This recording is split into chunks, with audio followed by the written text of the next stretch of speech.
Bonjour à toutes et à tous. Aujourd'hui, je vais vous parler des biais cognitifs et notamment d'un biais cognitif qui est l'effet Barnum parce que je trouve qu'il a un lien assez proche avec l'hypnose. Alors, les biais cognitifs, je ne vais pas tous les citer parce qu'il y en a à peu près 250.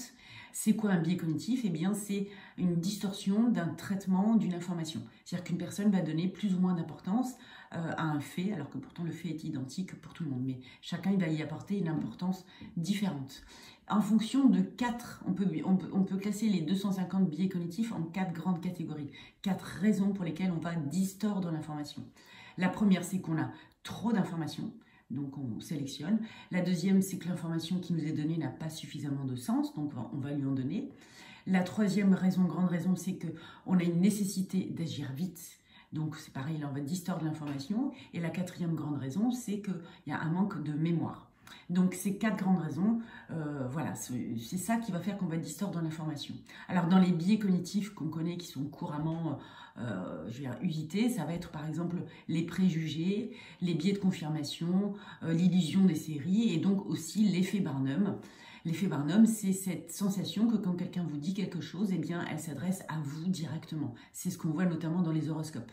Hein, on a vraiment l'impression, quand on lit son signe, ah, effectivement, c'est complètement ça. Et pourquoi l'effet Barnum? Donc ça vient de Phileas Barnum, qui était donc un artiste de cirque et qui disait, moi ce que je souhaite, c'est que quand quelqu'un vient voir mon spectacle, qu'il ait le sentiment que j'ai créé le spectacle pour lui. Je veux qu'il ait cet effet-là. Effet Barnum.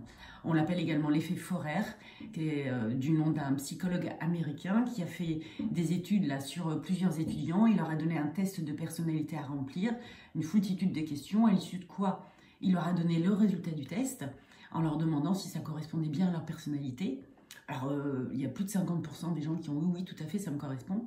Et il s'avère que les résultats du test étaient exactement les mêmes pour tout le monde. C'est-à-dire, le résultat de l'étude, il a donné le même papier à tout le monde. Et les gens s'y sont reconnus. Parce que c'était tellement général que chacun s'y est retrouvé, en fait. Et c'est un petit peu ce qu'on fait quand on fait l'hypnose, en fait. Hein. Quand on induit un état hypnotique, on est tellement flou dans l'accompagnement que le fait d'être flou permet d'être suffisamment précis. C'est-à-dire que chacun peut apporter sa carte dans l'induction qu'on propose. Alors quand même juste un petit exemple d'horoscope. Voilà, je vous montre cette image là qui est assez incroyable d'ailleurs pour d'autres raisons d'ailleurs. Donc si on regarde le signe de la balance, on peut voir voilà tout en haut là, après avoir pesé le pour ou le contre, vous prendrez une décision dans le cadre d'une relation. Bon, ben voilà, typiquement tellement vaste que tout le monde peut s'y retrouver. Si on regarde les Sagittaires, des échanges intéressants vont vous mener à des décisions au boulot comme dans vos relations.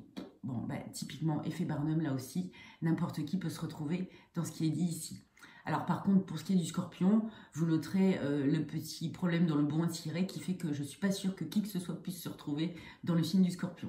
En tout cas, sur cette édition-là. Donc voilà, l'effet Barnum, c'est cette manière d'être tellement flou que ça nous permet d'être suffisamment précis. J'espère avoir été claire. Et sur ce, je vous dis à très bientôt.